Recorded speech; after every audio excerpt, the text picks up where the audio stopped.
हरि ओम नमः शिवाय। जय गिरिजापति उमियावर शंभो। हरि ओम नमः शिवाय। हरि ओम नमः शिवाय भोला। हरि ओम नमः शिवाय। हरि ओम नमः शिवाय भोला। हरि ओम नमः शिवाय। जय गिरिजापति उमियावर शंभो। हरि ओम नमः शिवाय। जय गिरिजापति उमियावर शंभो। हरि ओम नमः शिवाय।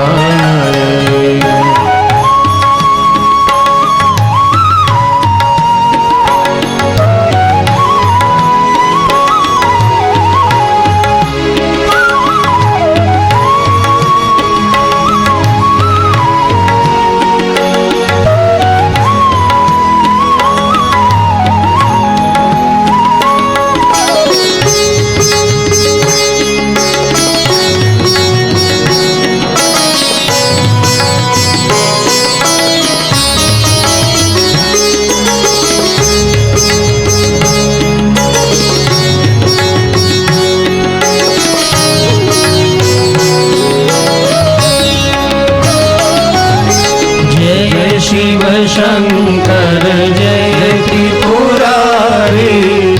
दर्शन ज्योत में त्रिशूलधारी। जय शिव शंकर जय त्रिपुरारी। दर्शन ज्योत में त्रिशूलधारी। जय गिरिजापति उमियावर शंभो। हरि ओम नमः शिवाय। जय गिरिजापति उमियावर शंभो। हरि ओम नमः शिवाय। हरि ओम नमः शिवाय भोला। हरि ओम नमः शिवाय। हरि ओम नमः शिवाय भोला। हरि ओम नमः शिवाय। जय गिरिजापति उमियावर शंभो। हरि ओम नमः शिवाय। जय गिरिजापति उमियावर शंभो। हरि ओम नमः शिवाय।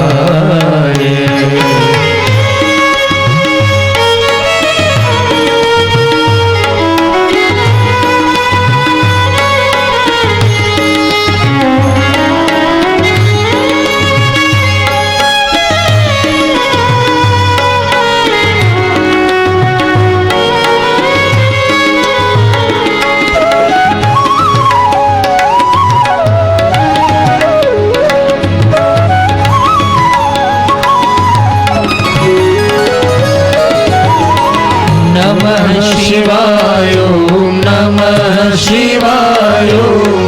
हरि ओम नमः शिवाय। नमः शिवाय ओम नमः शिवाय। हरि ओम नमः शिवाय। जय गिरिजापति उमियावर शंभो। हरि ओम नमः शिवाय। जय गिरिजापति उमियावर शंभो। हरि ओम नमः शिवाय। हरि ओम नमः शिवाय। हरि ओम नमः शिवाय। सूत पुराणजी प्रयाग तीर्थમાં ભગવાન મહાદેવની કથા કહે છે। બ્રહ્માજી બ્રહ્મલોકમાં નારદજીને કહે છે કે હે નારદજી, જે કોઈ ભાવ અને ભક્તિથી ભગવાન મહાદેવની કથા સાંભળે છે, ભગવાન મહાદેવ તેમની મનોકામના પૂર્ણ કરે છે. નારદ કથા સાંભળવી એટલે તીર્થોની યાત્રાનું પુણ્ય મળે છે. હે નારદ, ભગવાનની કથાનું શ્રવણ કરવાથી યજ્ઞો કરવાનું પુણ્ય મળે છે. હે નારદ, ભગવાન મહાદેવની કથા સાંભળવાથી કેટલું પુણ્ય મળે છે, અને એ પુણ્યનું વર્ણન હું સ્વયં ન કરી શકું. નારદ, કેવું ફળ મળે છે! ફલમ વક્તું ન શકનોમી, શબ્દો દ્વારા એ ફળનું વર્ણન ન થઈ શકે. એવી કથા સાંભળવાથી પુણ્યની પ્રાપ્તિ થાય છે. તેથી આદરથી, ભાવથી, ભક્તિથી ભગવાન શિવજીમાં મન લગાડી અને ભગવાન મહાદેવની કથાનું શ્રવણ કરીએ. બ્રહ્માજી કહે છે, નારદ, આદિ પૂજા, મૂળ પૂજા, પહેલી પૂજા, શ્રેષ્ઠ પૂજા, સર્વોપરી પૂજા ભગવાન મહાદેવના નિરાકાર લિંગ સ્વરૂપની પૂજા છે. જે મનુષ્ય ભગવાન મહાદેવના નિરાકાર લિંગ સ્વરૂપનું પૂજન કરે છે, તેને વિશ્વના દેવી દેવતાઓની પૂજા કરવાનું ફળ મળે છે. એક શિવલિંગની પૂજા કરવાથી વિશ્વના દેવી દેવતાઓની પૂજા કરવાનું ફળ પ્રાપ્ત થાય છે. એક ભગવાન મહાદેવના નિરાકાર સ્વરૂપ લિંગ સ્વરૂપની પૂજા કરવાથી ગ્રહોની પૂજા કરવાનું પુણ્ય પ્રાપ્ત થાય, તીર્થોની પૂજા કરવાનું પુણ્ય પ્રાપ્ત થાય છે. દરેક પિતૃઓની પૂજા કરવાનું પુણ્ય એક શિવલિંગની પૂજા કરવા માત્રથી પ્રાપ્ત થાય છે. ભલે આ સ્વતંત્ર શિવાલય ન હોય, પણ ઘરમાં નાનકડું શિવલિંગ રાખો, જેને ચલિત શિવલિંગ કહેવાય છે. મેં દીપકભાઈ શાસ્ત્રીને કહ્યું કે અહીંયા ભગવાન મહાદેવનું શિવલિંગ તમે સ્થાપિત કર્યું છે તો કેટલું સરસ લાગે છે. જ્યાં ભગવાનનું સ્થાપન હોય છે ત્યાં ભગવાનનો વાસ હોય છે. સ્થાપન એટલા માટે કરીએ કે સ્થાપનમાં ભગવાનને આપણે કાલ્પનિક રીતે સ્થાપિત કર્યા હોય છે. કોઈના ઘરે આપણે જઈએ ને તેના મંદિરમાં જઈએ તો મંદિરનું વાતાવરણ કેટલું સરસ આપણને મનગમતું લાગે છે. આપણે બેઠક રૂમમાં બેસીએ, રસોડામાં બેસીએ, અન્ય ખંડની અંદર બેઠીએ, પણ એટલો આનંદ નહીં આવે જેટલો મંદિરમાં ભગવાનની સામે બેસવાનો આનંદ મળે છે. તેથી ઘરની અંદર નાનકડું શિવલિંગ રાખો. ક્યારે મન શાંત હોય તો ભગવાન મહાદેવને ઘરની અંદર જલાભિષેક કરો. વિશેષ કોઈ સોમવાર હોય, ત્રિયોદશી હોય, એકાદશી હોય તો વિશેષ પ્રકારે આપણા કુળગોરને બોલાવી અને ભગવાન મહાદેવને અભિષેક કરાવો. આવતીકાલે એકાદશી છે લગભગ દીપકભાઈ, આવતીકાલે ચતુર્માસાનો પ્રારંભ થઈ જશે. આવતીકાલથી ચતુર્માસા શરૂ થશે. ચતુર્માસાના એકટાણા કરે, 1 મહિના સુધી, 4.5 મહિના સુધી નિરંતર સાધુ સંત મહાપુરુષો સ્થિર બની જાય, કોઈ યાત્રા ન કરે, જ્યાં પહોંચ્યા હોય ત્યાં જ રોકાઈ જાય છે. તે આવતીકાલે એકાદશી કરવાનો ખૂબ મહિમા છે. અહીંયા પણ આપણે આવતીકાલે કાંઈ ભોજન નહીં બનાવવું, પણ ફરાળ તો બનાવવું જ પડે. આવતીકાલે બને ત્યાં સુધી એકાદશી કરજો. કાલ બહુ મહત્વ છે. પણ જેને ડાયાબિટીસ હોય, જેને તકલીફ હોય, શારીરિક બીમારી હોય, એવા લોકો એકાદશી નહીં કરે તો ચાલશે. બાકી જ્યાં સુધી શરીર આપણું સશક્ત છે ત્યાં સુધી એકાદશીનું વ્રત કરવું જોઈએ. આવતીકાલે એકાદશી છે. વિશેષ પ્રકારે ભગવાન શિવની પૂજા કરવી. અને શિવ એક એવા દેવ છે, કોઈ પણ માણસ કોઈ પણ સમયે ભગવાન શિવની પૂજા કરી શકે છે. દેવતાઓની પૂજા માટે તો મુહૂર્ત જોવા પડે, પણ ભગવાન મહાદેવની પૂજા માટે તો કોઈ મુહૂર્ત જોવાની જરૂર જ નથી. જેવી રીતે મૃત્યુના કોઈ મુહૂર્ત નથી હોતા અને જન્મના કોઈ મુહૂર્ત નથી હોતા. અત્યાર સુધીમાં કોઈ માણસ, દીપકભાઈ તમારી પાસે એવું આવ્યો કે મને મરવું છે, મુહૂર્ત જોઈ દો, એ સંભવ જ નથી. મૃત્યુ કોઈ પણ સમય આવી શકે છે. તો ભગવાન શિવજી મૃત્યુના દેવ છે. સુભાષભાઈ ને બહુ પાર્કિંગની સારી સેવા, બહુ ધ્યાનથી કથા સાંભળે એટલે મારું ધ્યાન ગયું. ગયા વર્ષે પણ કથા હતી ત્યારે બધી જ ગાડીઓનું પાર્કિંગની વ્યવસ્થા સંભાળતા હતા. આ કથામાં પણ પાર્કિંગની વ્યવસ્થા. અને બહુ સાચા માણસ ને ડાયા માણસ છે, મને પરિચય છે. ખૂબ તાલી વડે અમને આશીર્વાદ આપ્યા. તો ઘરમાં રોજ ભગવાન મહાદેવના નિરાકાર લિંગ સ્વરૂપની પૂજા કરવી, જેને ચલિત શિવલિંગ કહેવાય. હાલતું ચાલતું એ શિવલિંગ, તેની સામે બેસીને તમે પૂજા કરી શકો છો. તો મારો કહેવાનો અર્થ એ હતો કે મનની શાંતિ માટે અને પિતૃની તૃપ્તિ માટે અને પૂર્વજોને રાજી કરવા માટે ભગવાન મહાદેવના નિરાકાર લિંગ સ્વરૂપની પૂજા કરો. બહુ આનંદ આવશે તમને. રોગ અને શોકમાંથી મનુષ્ય મુક્ત રહે, શિવલિંગની પૂજા કરે. આધિ વ્યાધિ ઉપાધિમાંથી મુક્ત રહે, મનુષ્ય શિવલિંગની પૂજા કરે. ક્યારે તમને કોઈ પૂછે કે પહેલી વાર શિવલિંગની પૂજા કોણે કરી, તો તમે તેને લિંગાષ્ટક સંભળાવી શકો છો. અને થઈ શકે ને તો લિંગાષ્ટકનો પાઠ કરો. આમ તો રોજ લિંગાષ્ટક કરી શકે, પણ રોજ તમે ન કરો તો કમસે કમ સોમવારે તો લિંગાષ્ટક કરવું જ. સોમવારે ન થઈ શકે તો ત્રયોદશીના દિવસે તો લિંગાષ્ટકનો પાઠ કરવો જ. ખૂબ મહિમા છે તેનો. લિંગાષ્ટક ગાવાનો મહિમા છે, લિંગાષ્ટકનો પાઠ કરવાનો મહિમા છે. એમાં પહેલી પંક્તિ છે, બ્રહ્માએ અને વિષ્ણુએ જે શિવલિંગની પૂજા કરી એ શિવલિંગને હું પ્રણામ કરું છું. જે કોઈ નિર્મલ ભાવથી ભગવાન મહાદેવના લિંગ સ્વરૂપની પૂજા કરશે તે માણસ પોતાના જન્મના દુઃખોમાંથી મુક્ત રહેશે. આવું લિંગાષ્ટકમાં વચન આપ્યું છે. આમાં પણ ઘણા ભાઈઓ બહેનો લિંગાષ્ટક કંઠસ્થ હશે, ઘણા રોજ લિંગાષ્ટકનો પાઠ કરતા પણ હશે. લિંગોની વંદના ઇતિ લિંગાષ્ટક છે. આ પહેલી પંક્તિ છે. બ્રહ્મા મુરારી સુરાર્ચિત લિંગમ નિર્મલવાસી શોભિત લિંગમ. બહુ હૃદયથી એક વાત કહું છું, સુખી થવા માટેનો શ્રેષ્ઠ કોઈ ઉપાય હોય ને તો નિર્મલ ભાવ છે. જે માણસનો ભાવ નિર્મલ હોય ને પ્રકૃતિ તેને મદદ કરે. એ સૂર્ય, ચંદ્ર, પૃથ્વી, ગ્રહ, નક્ષત્ર, તારા તેને મદદ કરે, પણ ભાવ નિર્મલ હોવો જોઈએ. માણસ અંદરથી એકદમ ચોખ્ખો હોવો જોઈએ. કૂટ, કપટ, દંભ, દેખાવ એ માણસને ખૂબ દુઃખી કરે છે. કારણ કે આ જે પ્રકૃતિ છે એ હિન્દી, ગુજરાતી, અંગ્રેજી, મલયાલમ, તેલુગુ, તામિલી, અંગ્રેજી પ્રકૃતિ ભાષા ન સમજે. આ પ્રકૃતિ આપણા ભાવની ભાષા સમજે છે. અંદરથી આપણો ભાવ કેવો છે એ પ્રકૃતિની ભાષા છે. અને શિવજીની પૂજામાં ભાવ ભાવાકરમ શિવમ. જેનો ભાવ શુદ્ધ છે તેનું હંમેશા કલ્યાણ. શિવમ એટલે કલ્યાણ. જેનો ભાવ શુદ્ધ છે એનું હંમેશા કલ્યાણ થાય. કોઈ તમારું કલ્યાણ ન કરી શકે. પણ બહારથી રૂડા રૂપાળા દેખાય તેને અંદરથી કપટ ભરેલા હોય તો આપણને પ્રકૃતિ સુખ ના આપે. કારણ કે શરીર પ્રકૃતિને આધીન છે. આપણે પંચાક્ષર મંત્રનો જાપ શા માટે કરીએ કે પંચ તત્વો દ્વારા બનેલું શરીર, એ પંચ તત્વોના બેલેન્સ માટે ઓમ નમઃ શિવાય મંત્રનો જાપ કરવો પડે. કારણ કે પાંચમાંથી એક જો અલગ થાય તત્વ તો માણસ જીવિત રહી શકતો નથી. પાંચે પાંચ તત્વો જ્યાં સુધી આપણી સાથે જોડાયેલા છે ત્યાં સુધી હાલતા ચાલતા બોલતા આપણે રહીએ છીએ. તેથી પાંચ તત્વોનું સુંદર બેલેન્સ એટલે પંચાક્ષર મંત્ર છે. પ્રકૃતિની ભાષા અને ભાષાનું કેન્દ્રીય બિંદુ કોઈ હોય તો શિવલિંગ છે.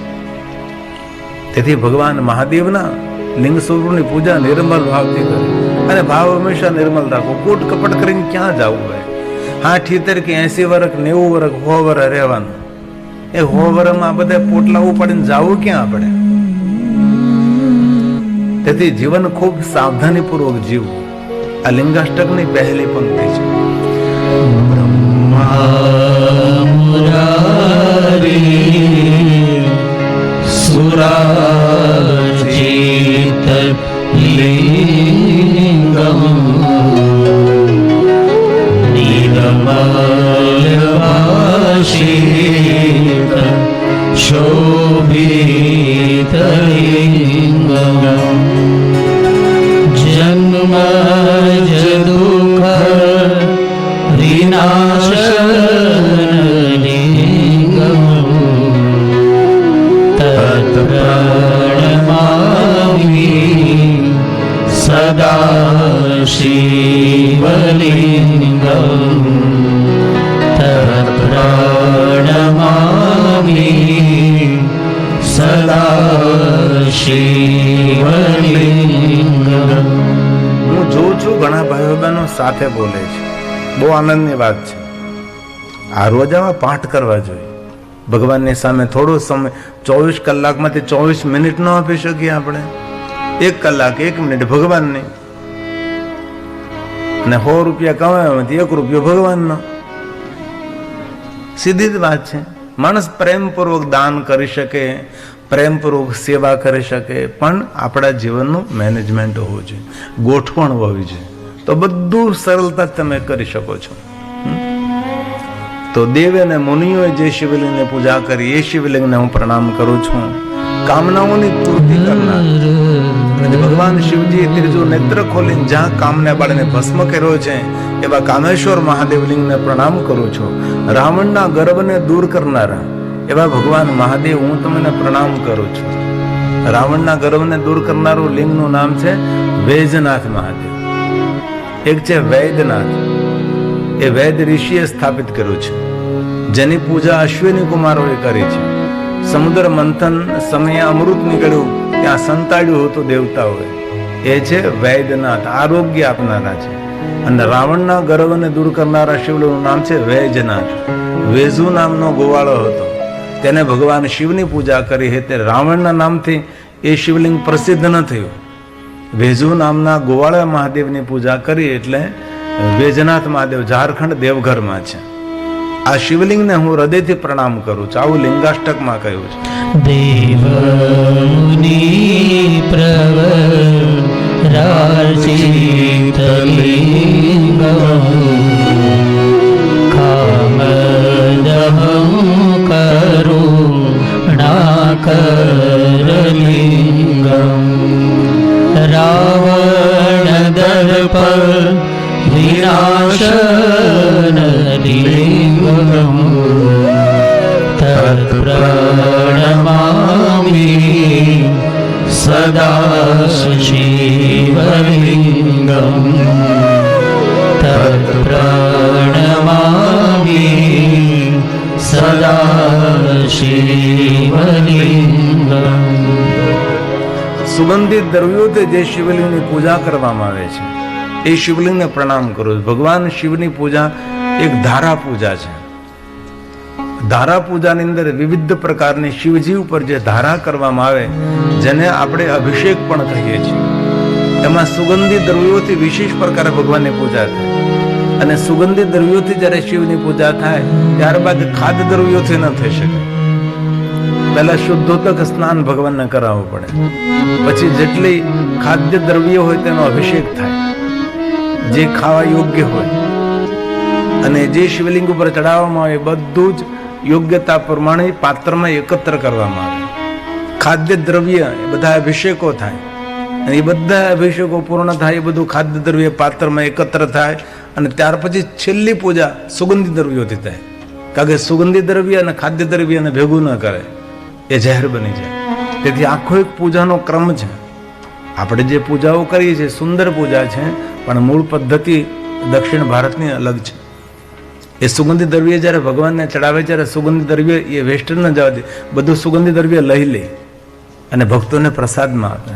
અને ખાદ્ય દ્રવ્ય જે જે ભગવાનને શિવજીને ચડાવવામાં આવે એ ફેંકી ન દે, બધું ખાદ્ય દ્રવ્ય પાત્રમાં એકત્ર કરે. અને શાલિગ્રામ શિલામેકા સર્વયાતિ પવિત્રતામ, શાલિગ્રામ ભગવાનને સ્પર્શ કરી અને એ ખાદ્ય દ્રવ્યમાંથી પ્રસાદ બને છે. અનેક મેવા મિષ્ટાનથી મહાદેવનું પૂજન થાય, અનેક ફલ ફલાદીથી ભગવાન શિવની પૂજા થાય. મહાદેવની પૂજા અનંત છે. અનંત મતલબ એની કોઈ ગણતરી જ નથી, એટલી મહાદેવની પૂજા થાય. કેટલાય પ્રકારના સહસ્ત્ર અભિષેક થાય ભગવાન, સહસ્ત્ર અભિષેક. કેટલા જલથી અભિષેક થાય, સરોવરના જલથી અભિષેક થાય, કૂપ જલથી અભિષેક થાય, વાવડી જલથી અભિષેક થાય, સપ્ત ગંગાઓના જલથી અલગ અલગ અભિષેક થાય. આ બધું જ બહુ મહિમા છે મહાદેવ. આ બધા શિવલિંગોને પ્રણામ કરું છું. જે સુગંધી દ્રવ્યથી મહાદેવના લિંગ સ્વરૂપની પૂજા તે શિવલિંગને પ્રણામ કરું છું. બુદ્ધિની શુદ્ધિને બુદ્ધિની વૃદ્ધિ કરનારા શિવલિંગની પૂજા કરું છું. સિદ્ધ સુરાસુર જે શિવલિંગની પૂજા કરે છે. સિદ્ધ એટલે મહાત્માઓ, સાધુ સંતો, સુર એટલે દેવતા, સિદ્ધ સુરાસુર, અસુર એટલે રાક્ષસો. જે શિવલિંગની પૂજા સંતોએ કરી, ઋષિ મુનિઓએ કરી, જે શિવલિંગની પૂજા દેવતાઓએ કરી, જે શિવલિંગની પૂજા અસુરોએ કરી, આ બધા શિવલિંગને હું હૃદયથી પ્રણામ કરું છું. આવો ભાવ લિંગાષ્ટકમાં પ્રગટ કર્યો છે. સર્વ સુગંધી સુલેપિત લિંગમ બુદ્ધિ વિવર્ધન કારણ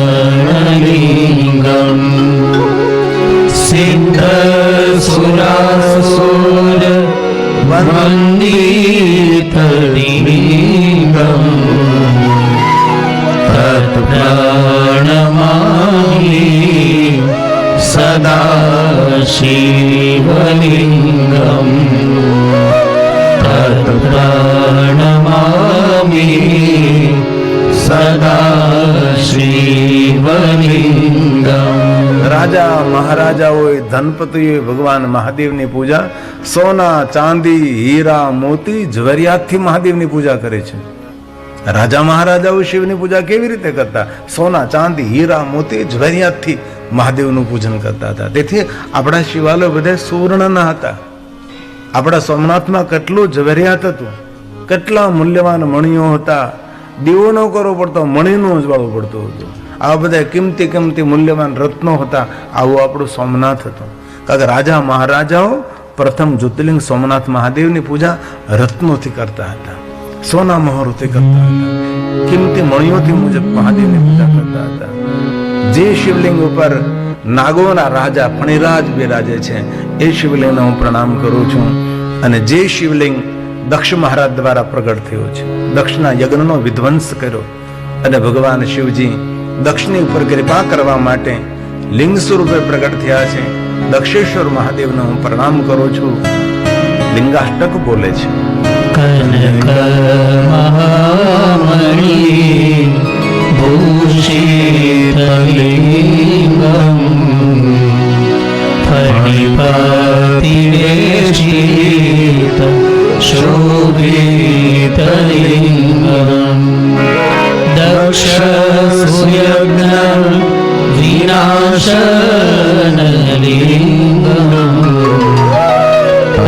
प्रणमामि सदा शिवलिङ्गम् प्रणमामि सदा शिवलिङ्गम्। જે શિવલિંગની પૂજા સૌભાગ્ય દ્રવ્યોથી કરવામાં આવે છે. કુમકુમથી મહાદેવની પૂજા થાય, હલ્દીથી મહાદેવની પૂજા થાય. જે મૂલ્યવાન સૌભાગ્યને વૃદ્ધિ કરનારા દ્રવ્યો છે એવા શિવલિંગની પૂજા કરો છો. ભગવાન શિવજીને કંકુ ચડાવાય ભાઈ, એમાં કોઈ ભેદ નથી. પ્રેમપૂર્વક તમે શિવજીના દુનિયામાં કયો ભેદ? શિવજી ભસ્મનો પણ સ્વીકાર કરે છે, કુમકુમનો સ્વીકાર કરે છે. ભગવાન શિવજીને હળદરનો લેપ કરવામાં આવે, કામની વૃદ્ધિ કરે છે, કામની પૂર્તિ કરે છે. શિવજીને હળદરનો લેપ કરવામાં આવે, ચંદનનો લેપ કરવામાં આવે. શ્વેત ચંદન મહાદેવને અર્પણ કરી શકાય, કેસરયુક્ત ચંદન મહાદેવને અર્પણ કરી શકાય, રક્તવર્ણ ચંદન મહાદેવને અર્પણ કરી શકાય. આવી રીતે વિવિધ પ્રકારે ભગવાન મહાદેવની પૂજા થાય છે.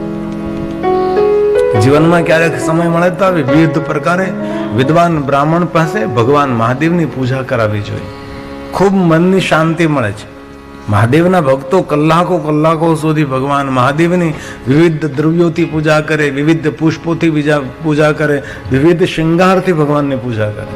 આવી રીતે મહાદેવની પૂજાનો ખૂબ મહિમા છે. કમલ પુષ્પો જ્યારે અવસર મળે તો મહાદેવને ચડાવવા. શિવજીને કમળના પુષ્પો બહુ વાલા છે. વિષ્ણુ ભગવાને મહાદેવને કેટલા કમળ પુષ્પો ચડાવ્યા છે? 1000 ચડાવ્યા. સહસ્ત્ર કમલ મેં હો રહે ધારી કે નહીં પ્રેક્ષા તભી પુરારી. એક કમલ પ્રભુ રાખ્યું જોઈ, કમલ નયન પૂજન સહસ હોય. કઠિન ભક્તિ દેખી પ્રભુ શંકર ભયે પ્રસન્ન દિયે ઈચ્છિત વર. કેવું વરદાન દીધું? ત્રણયામ રક્ષાય ત્રિપુર હર જાગૃતિ જગતામ. હરિષ્ય સહસ્રમ કમલ બલિ મહાદાય પદયોર યદેર કોને તસ્મે. કેટલી વિષ્ણુ ભગવાને કમલ પુષ્પોથી પૂજા કરી હતી અને કહ્યું, જન્મ જન્માંતરના પાપમાંથી મુક્ત કરનારા શિવલિંગને હું પગે લાગુ છું. સંચિત પાપ કોને કહેવાય? આપણા કેટલાય જન્મોના પાપ સંઘરીને આપણે બેઠા હોય એ બધા જ પાપોમાંથી શિવલિંગની પૂજા કરવાથી મનુષ્ય મુક્ત થાય છે. આવું લિંગાષ્ટકમાં કહ્યું છે.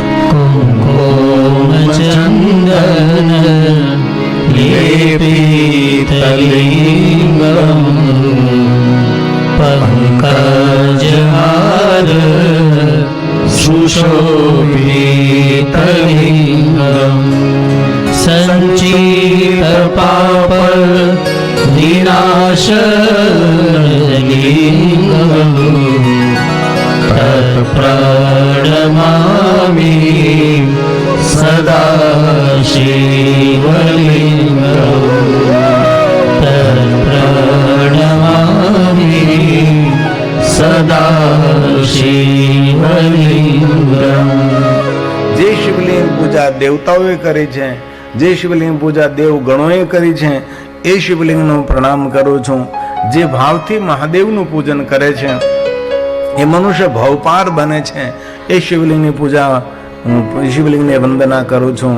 કરોડો સૂર્ય સમાન પ્રકાશિત શિવલિંગ, અને જે પૂજા કરે છે તેને પ્રકાશ આપે છે, જ્ઞાન રૂપી પ્રકાશ આપે છે, અજ્ઞાન રૂપી અંધકારને દૂર કરનારા એવા ભગવાન મહાદેવના નિરાકાર લિંગ સ્વરૂપને હું પ્રણામ કરું છું. આ લિંગાષ્ટક છે. દેવ ગણાર્ચિત સેવિત લિંગમ ભાવે ભક્તિ વીરેવ ચ લિંગમ. દિનકર કોટિ પ્રભાકર લિંગમ તત્ પ્રણમામિ સદા શિવલિંગમ. તત્ પ્રણમામિ સદા શિવલિંગમ. ત્યારબાદ અષ્ટદલોપરી વેષ્ટિત લિંગમ સર્વ સમુદ્ભવ કારણલિંગમ. કષ્ટ દરિદ્ર વિનાશિત લિંગમ તત્ પ્રણમામિ સદા શિવલિંગમ. તત્ પ્રણમામિ સદા શિવલિંગમ. કષ્ટને, નિર્ધનતાને, દરિદ્રતાને, રોગને, શોકને દૂર કરનારા શિવલિંગની હું પૂજા કરું છું. આ શિવલિંગ જીવનના દરેક દુઃખોમાંથી મહાદેવ તેને મુક્ત કરે છે. તે શિવલિંગની પૂજા અચૂક કરવી જ. સુરવર સુરગુરુ દેવરાજ ઇન્દ્રે જે શિવલિંગની પૂજા કરી એ શિવલિંગના પગે લાગુ છું. દેવતાઓના ગુરુ બૃહસ્પતિ દેવ શિવલિંગની પૂજા કરે છે એ શિવલિંગને પગે લાગુ છું. દેવતાઓના રાજાના, દેવતાઓનો ગુરુ ભગવાન શિવની પૂજા કઈ રીતે કરે છે તો કે દેવતાઓના વનમાંથી પુષ્પો લાવીને, રાજા મહારાજાઓનો વન હોય, રાજા મહારાજાઓના ઉપવન હોય છે, ત્યાંથી આ પુષ્પો લઈ આવે છે. દેવતાઓના પણ વન ઉપવન હોય, દેવતાઓ સિવાય ત્યાં કોઈને જવા દેવામાં ન આવે એવા દેવતાઓના વનમાં જાય છે અને ત્યાં જઈને પુષ્પો લાવે છે. ઇન્દ્ર અને દેવગુરુ બૃહસ્પતિ મહાદેવનું પૂજન કરે છે. નિરાકાર પરમબ્રહ્મનું જે પ્રતીક છે, જે આદિ દેવતાઓનું પ્રતીક છે એ ભગવાન શિવ છે. આ શિવલિંગને હું પ્રણામ કરું છું. આ લિંગાષ્ટક સુર ગુરુ સુરવર પૂજિત લિંગમ સુરવન પુષ્પ સદાર્ચિત લિંગમ પરમ પરમાત્મક લિંગમ પ્રણમામિ સદા શિવલિંગમ. પ્રણમામિ સદા શિવલિંગમ. તેથી ક્યારેક વ્યસ્ત જીવનમાંથી સમય કાઢી લિંગાષ્ટકનો પાઠ કરો. ભગવાન સામે બેસી દીપ પ્રજ્વલિત કરી, ક્યારેક સમય કાઢીને ઘરમાં દીપમાળા કરવી. એકાદશી હોય ત્યારે 11 દીપોની માળા કરવી, સોમવાર હોય ત્યારે 100 દીવાઓની માળા કરવી, ત્રયોદશી હોય ત્યારે ઘરમાં દીપમાળા કરવી. દીપમાળા કરવાથી ઘરની અજ્ઞાનતા દૂર થાય છે. ઘરની અંદર દીપમાળા પ્રજ્વલિત કરવાથી ઘરમાં શાંતિની અનુભૂતિ થાય છે. જે મલિન આત્માઓએ પ્રવેશ કર્યો હોય, મલિન આત્માઓ ઘંટડી વગાડવાથી ઘરમાંથી જતા રહે છે. આપણે શા માટે ઘંટડી વગાડીએ છીએ તો કે આપણા ઘરમાં અપવિત્ર કોઈ મલિન આત્માએ પ્રવેશ કર્યો હોય અને ભગવાનને દીપમાળા પ્રજ્વલિત કરીને ઘંટડી વગાડીએ એટલે બધે મલિન આત્માઓ ઘરમાંથી જતા રહે. ઘર આપણું દેવલોક જેવું દેખાય, ઘર આપણું દિવ્ય દેખાય. ઘરમાં રહેનારા માણસોને સુખ શાંતિ, આપણને ઘણાને ઘરે જાય તો એટલી શાંતિ અને અનુભૂતિ થાય. એવા પુણ્યવાળા માણસો હોય, જેના ઘરમાં દેવ દર્શન પૂજા પાઠ થતા હોય, જેના ઘરમાં સત્કર્મો થતા હોય, જેના ઘરમાં આદર આવકાર સત્કાર હોય, ભગવાનની સુંદર સ્થાપના હોય, એવા પવિત્ર પુણ્યવાન માણસોના ઘરે જે પગ મૂકીએ તો આપણને એમ થાય કે આને ઘરે થોડીક અડધો કલાક વધારે બેસીએ, આપણને એટલી અંતે આત્મશાંતિ મળે, એટલે આપણે અંદરથી રાજી થાય, અંદરથી સુકૂન લાગે, સકારાત્મક વાતાવરણ લાગે. અમુકને ઘરે જાય તો ઘરમાં દેવત્વ જ ન હોય. અરે ઇંગ્લેન્ડમાં તો ઘરની દેવત્વની ક્યાં કરો? ઘણા મંદિરો જોયા છે મેં, મંદિરોમાં દેવત્વ નથી. દીપકભાઈ, મંદિરોમાં દેવત્વ નથી રહ્યું. મંદિરમાં પગ મૂકી તો મંદિરમાં દેવત્વની અનુભૂતિ થાય આપણને, એ દેવત્વ છે. ઘરમાં પણ દેવત્વ હોવું જોઈએ. દેવત્વ કઈ રીતે આવે તો દીપમાલા પ્રજ્વલિત કરો, સવાર સાંજ ભગવાનની સ્તુતિ કરો, સવાર સાંજ ભગવાનની આરતી કરો અને ભગવાનને ખૂબ ભગવાનની સાથે આટલો સંબંધ જોડો. આપણે વૈષ્ણવમાં નથી કહેતા બ્રહ્મ સંબંધ, કેમ? બ્રહ્મ સાથે સંબંધ જોડવાનો છે. આપણે કોઈ બિઝનેસ કરતા હોય, આપણે મોટા ધનપતિઓની સાથે કેટલા સંબંધો રાખીએ, શ્રીમંતો સાથે સંબંધ રાખીએ ને, જેથી કરીને આપણો વ્યવહાર સારો રહે. ક્યારે જરૂર પડે હોય તો શ્રીમંતો પૈસા આપે, એ લોકો આપણને મદદ કરે. વેપાર વાણિજ્ય ઉદ્યોગમાં કોઈ જગ્યાએ જરૂર હોય તો શ્રીમંતો સાથે જો સંબંધ હોય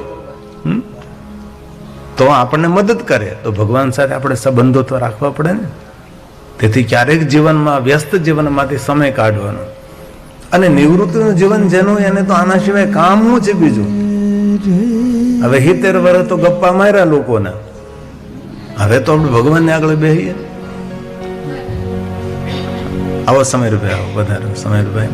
પૂર્વીબેન છે અમારું હમણાં કથા ઉતારો હતો અમારો, લિવરપુલમાં કથા હતી. લિવરપુલ પહેલી વાર જ મેં લિવરપુલ જોયું. પુલ નહોતો, ખાલી લિવર ને દરિયાનો મિલન હતો. તો લિવરપુલમાં કથા કરી તો મારો ઉતારો મારા સમીરભાઈ શુક્લને ત્યાં હતો, પૂર્વીબેન શુક્લ. બંને જણાએ અમારી ખૂબ સેવા કરી. ખૂબ તાલી વડે વધાવો બંને જણા, ખૂબ ખૂબ આશીર્વાદ. એમની દીકરી અનેરી અને દીકરો પ્રજેશ. તમારે જવું હોય તો મળીને જતા રહેજો. તમારે જવું છે ને, ખૂબ હૃદયથી આપનું સ્વાગત. લિવરપુલમાં આમ ઉતારાનો બહુ પ્રોબ્લેમ હતો. ઉતારાની મારી વ્યવસ્થા જ નહીં. બોલો, કથાનું આયોજન કર્યું પણ મારે રહેવાનું કે ઠેકાણું જ નહીં. પછી મહા મહેનતે અશ્વિનભાઈ, મારા સમીરભાઈનો સંપર્ક કર્યો અને સુંદર એમના ઘરે. ઘર એટલું નાનું હતું પણ મોટા હૃદયના માણસ હતા. અમે બધા હમાઈ ગયા.